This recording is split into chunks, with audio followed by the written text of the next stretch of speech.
Waalaikumsalam warahmatullahi wabarakatuh.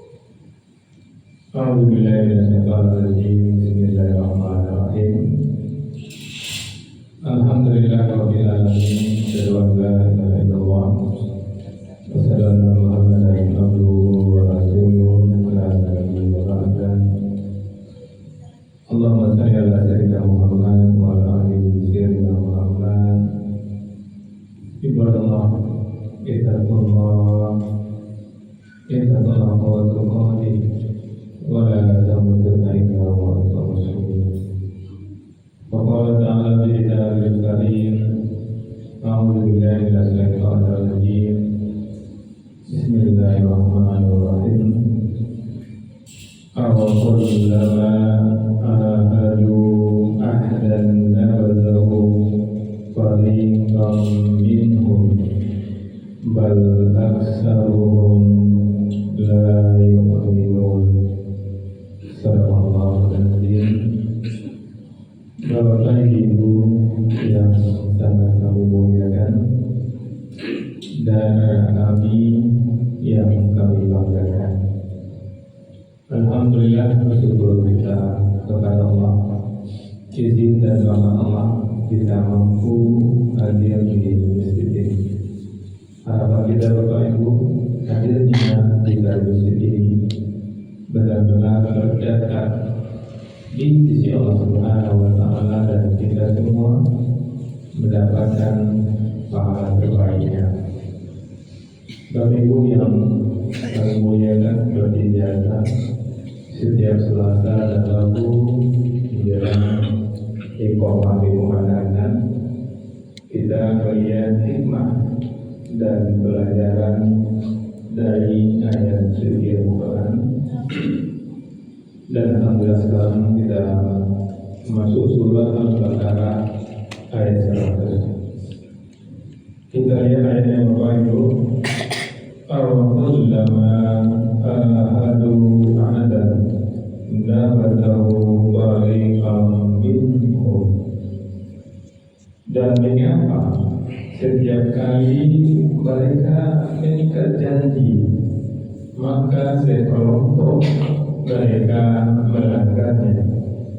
Bal aksaruhum, sedangkan sebagian besar mereka la yu'minun, tidak beriman. Ini Al-Baqarah ayat 100. Kita lihat ayat 99-nya Bapak Ibu, menegaskan bahwa Allah telah menurunkan ayat-ayat yang jelas, namun orang-orang fasik tetap menolaknya. Maka ayat 100 melanjutkan dengan contoh nyata, yaitu kaum Yahudi yang selalu mengingkari perjanjian mereka dengan Allah dan para nabi. Inilah yang ingin kami sampaikan. Ini Allah gambarkan tentang Bani Israel, tentang kaum Yahudi, dan kita lihat hikmah apa yang bisa kita ambil Bapak Ibu. Yang pertama, bahaya mengingkari janji. Awakullama ahadu ahdan nabadahu fariqun minhum. Setiap kali berjanji, mereka melanggarnya. Ini Yahudi Bapak Ibu. Dan bagaimana dengan kita Bapak Ibu? Dalam kehidupan yang terbanyak orang yang berjanji untuk sholat tepat waktu atau berhenti dari dosa, tapi kembali mengulanginya. Ketika ada masalah, dia minta kepada Allah, ya Allah, sadar saya dosa saya banyak, ya Allah, tolong wujudkan keinginan saya, ya Allah, dan saya akan tinggalkan dosa. Ya Allah, saya sadar, ya Allah, tinggalkan sholat, luruskan saya, ya Allah, saya akan salah setelah itu. Setelah dia belum, setelah dia diselamatkan, dia tetap tidak sholat, dia tetap melakukan dosa. Yang seperti ini Bapak Ibu sama seperti Yahudi. Mereka berjanji, kemudian mereka mengingkarinya. Dan mereka berjanji kepada siapa? Kepada Allah. Dia mengingkari Allah Subhanahu wa Ta'ala. Maka jangan sampai Bapak Ibu Allah gambarkan ayat ini untuk kita. Yahudi seperti itu, kita jangan pula seperti itu. Apa yang sudah kita niatkan kita nazarkan dari istiqomah untuk melakukan yang baik.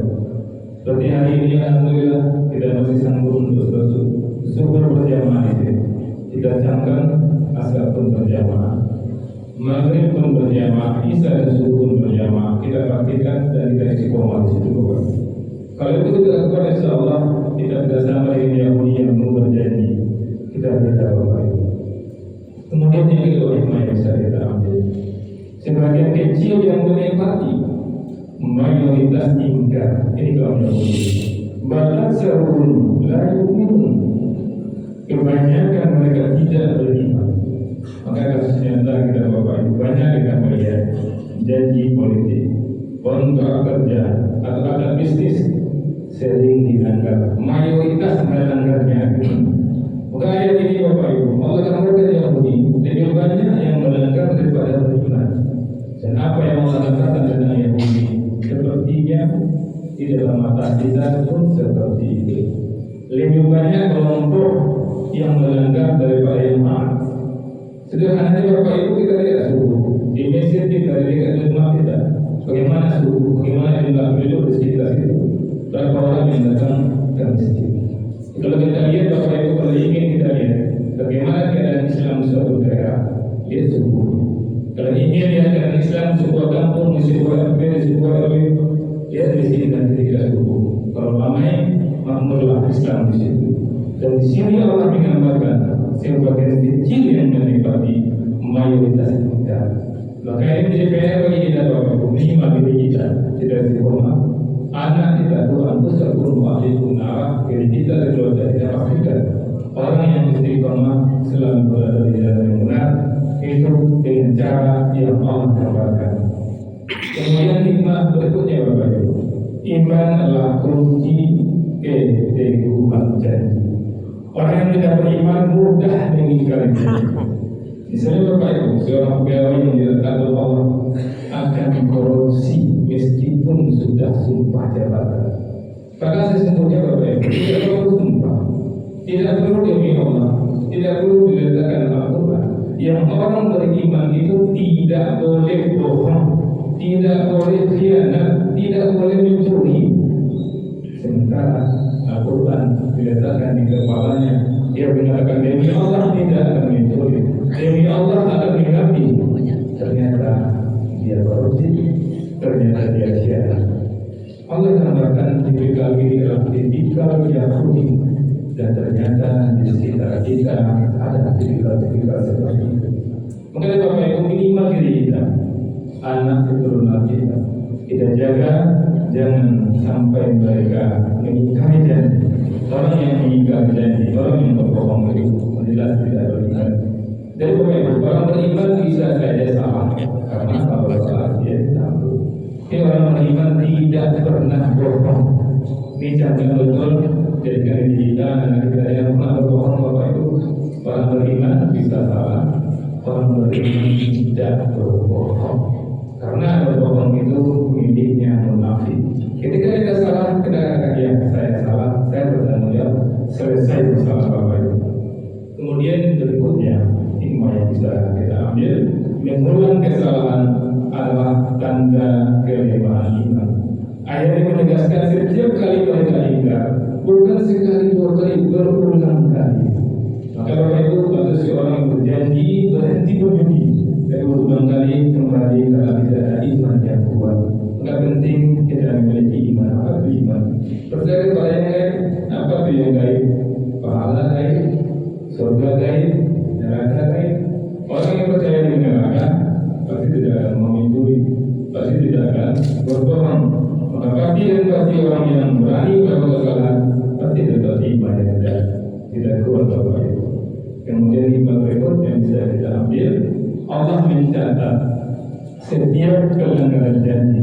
Perjanjian dengan Allah adalah amal yang besar. Misalkan ada ikrar janji kepada Allah, jika dikhianati berarti berdosa besar. Kebanyakannya orang yang mengkhianati pernikahannya, selingkuh, laki-laki selingkuh, yang perempuan selingkuh. Dia beriman juga, dia umrah juga, dia haji juga, tapi dia mengkhianati pasangannya. Siapa saja yang mengkhianati pasangannya sesungguhnya dia mengkhianati Allah. Karena ketika akan nikah itu Bapak Ibu, liza dan galiza, pernikahan yang disaksikan oleh Allah Subhanahu wa taala, perjanjian yang maha kuat. Assalamualaikum warahmatullahi wabarakatuh. Waalaikumsalam warahmatullahi wabarakatuh.